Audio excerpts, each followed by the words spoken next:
Guys good morning. সকাল সকাল 4:30 বাজে আর আমার ভাই আমাকে ঘুম থেকে উঠে স্টেশনে নিয়ে যাচ্ছে।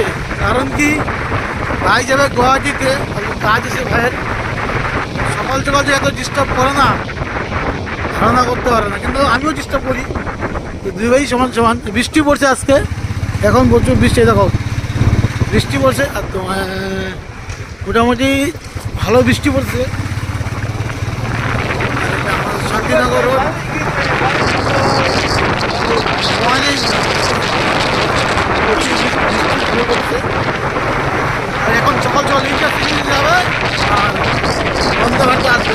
কারণ কি, সকাল 10টা মধ্যে ঢুকতে হবে, অফিসে যাবে তো 10:07 সময় ঢুকতে হবে। তার জন্য অফিসের কামে যাচ্ছে, অফিসের কাম করে মিনিমাম বন্ধে ভারতে ব্যাক করবে। স্যার আমাদের স্যার হলো ভিআইপি হয়ে গেছে, খালি বন্ধে ভারতের কথা বলে।